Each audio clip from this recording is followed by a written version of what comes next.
O que você reconhece é a soberania nacional e instituições do país.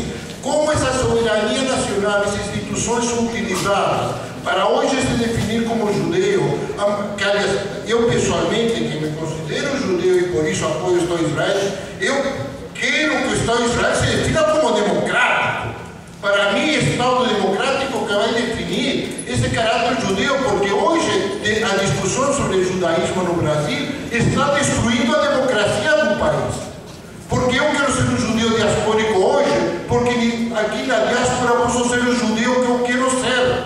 Em Israel vai ser um rabino, uma linha que vai definir meu judaísmo. Isso que eu quero, ademais, que o palestino me diga a mim que é judaísmo isto ou aquilo. Só isso é um tema que foi colocado pela direita, que não quer fazer a paz, que exige que o outro defina o caráter da nação. Isto é realmente uma aberração que está entrando, pelo que eu vejo pela pergunta, inclusive nos corações e nas mentes das pessoas. É uma aberração, gente. Não se deixem levar por isso. É uma simples questão colocada por Netanyahu para dificultar o processo de paz.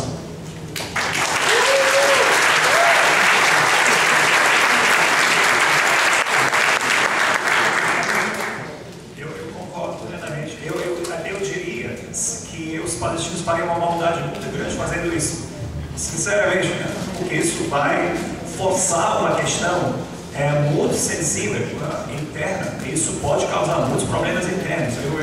Eu acho que não é uma questão para ser discutida. O dia que o Estado de Israel vai decidir o que vai ser escrever uma Constituição, essa é uma questão interna. Eu acho que ninguém vai, assim como o Bernardo falou, essa é uma questão que tem que ser debatida dentro do Estado de Israel. O Estado tem que resolver essa questão, tem que escrever uma questão definindo o cidadão. Não existe uma Constituição. Então, eu acho que você não vai exigir de outro povo reconhecer o caráter nacional. E essa palavra, uma palavra manjada. O caráter nacional é uma ideologia muito conservadora. Eu acho que não é uma coisa que você vai querer definir numa sociedade moderna.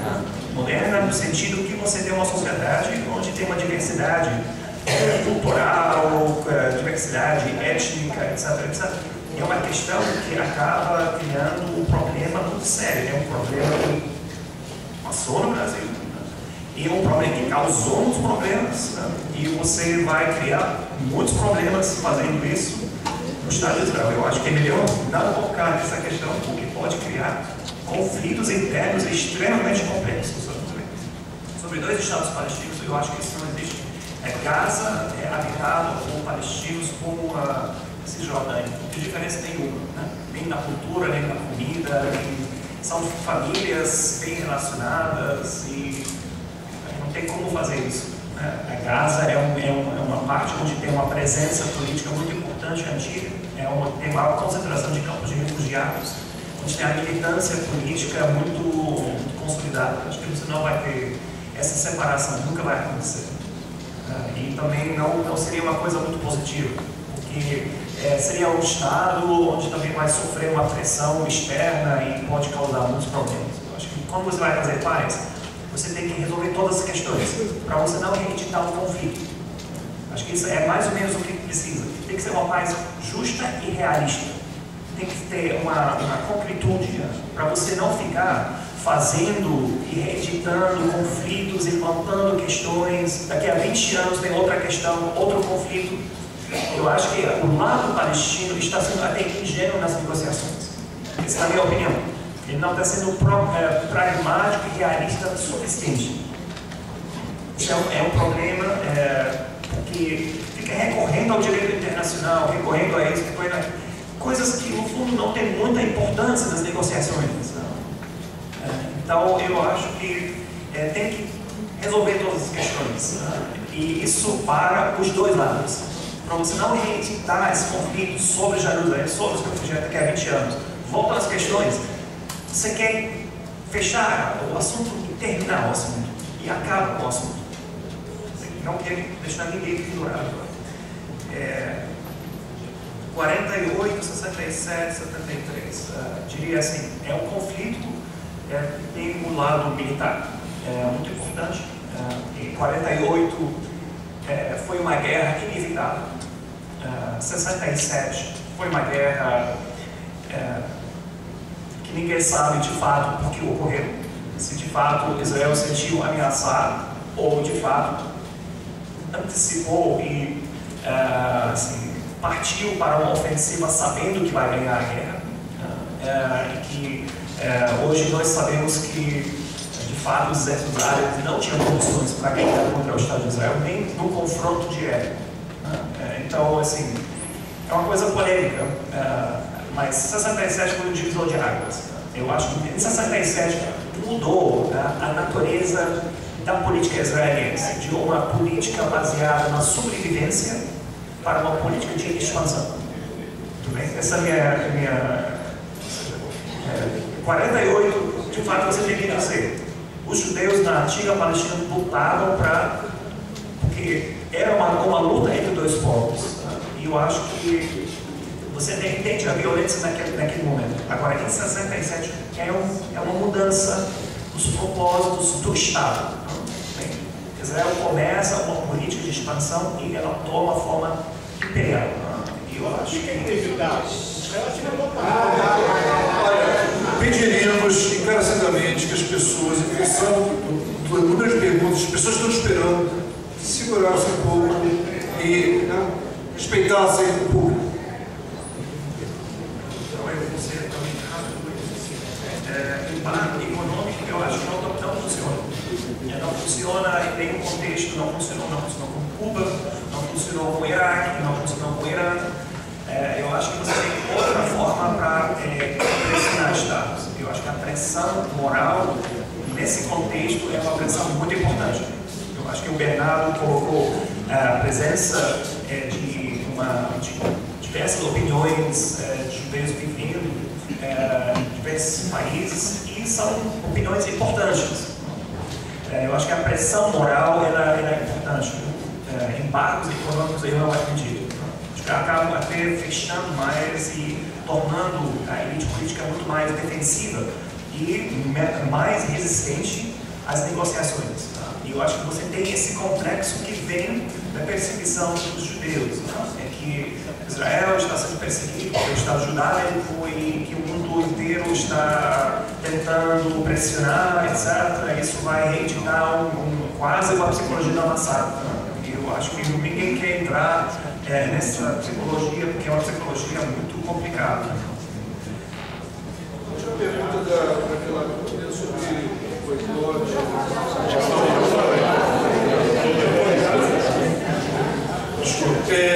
Por favor, Henrique, o professor Henrique Summit. Não, sim, mas tem uma lista aqui. Eu pergunto assim, os tecidos do governo diferentes, quando eu digo de empurrar com a barriga e comer pelas portas. E a opinião pública israelense se acomodou aí. E não vai, na minha opinião, não vai acontecer nada sob pressão política eleitoral, opinião pública israelense. E vai ser por pressões aleatórias, externas, até jogos. Essa qual é a avaliação de vocês? Por favor, você de camisa branca, fala aí alto, jovem. A primeira delas, eu falo com vocês sobre os refugiados. Aí nos Estados Unidos tem um alto comissariado para refugiados, que é o que mais para o Palestina. Aí nos Estados Unidos tem um órgão para saber refugiados, que é o que refugiados do mundo inteiro. Mas para refugiados palestinos, existe um órgão específico dos Estados Unidos que resolve sobre esses refugiados. Eu queria saber sua opinião sobre isso, sobre esses diferentes formas de relacionamento com os refugiados palestinos e os refugiados do resto do mundo. E outra questão, a manifestação de ódio foi reconhecida pelo Palestina, que é a ANP. O Hamas controla Gaza, como eu disse, de uma forma autoritária. E o Hamas representa, dentro da autoridade nacional palestina, muitas cadeiras de parlamento. E é uma questão complicada você saber como a comunidade internacional vai lidar com o Hamas e com a ANP. Eu queria saber a sua opinião de como a ANP vai conseguir resolver o problema do Hamas em Gaza, se eles conseguem controlar o Hamas em Gaza, Vavá, Vladimir Veltman, por favor. Queria saber como é que é dentro da comunidade palestina a relação com a Jordânia. Boa parte da população que formou a Jordânia era essencialmente palestina. Tinha um projeto para o Estado ser instalado e fazer uma negociação com a família Hussein. Vamos tentar fechar. Cara, não só um instantinho, tem mais um rapaz ali, barbudo. Tá bom. Deixa eu voltar, tá? Bom, como Israel tem o movimento Shalom Machado, exatamente na Palestina, existe alguma coisa Shalom Machado.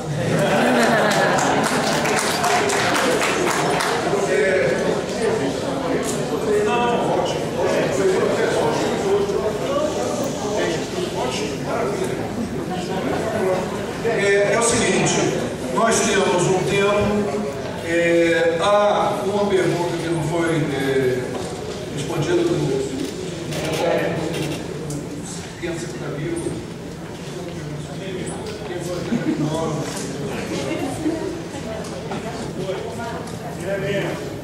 Tem pergunta? A gente explica depois. Olha, tem uma proposta aqui que eu acho que vai ser no sentido de a gente realmente fechar e vamos deixar, seja a pergunta que não foi, alguma outra que não foi respondida, seja do rapaz do Marcos, né, do Xará, seja a Daniele, não, o Vavá já fez, o Henrique já fez, agora Denise Lifshitz vai fazer a pergunta e vamos, a Daniele vai fazer, vamos lá. Quem não perguntou mais é isso? Denise, vamos lá. Ao ponto.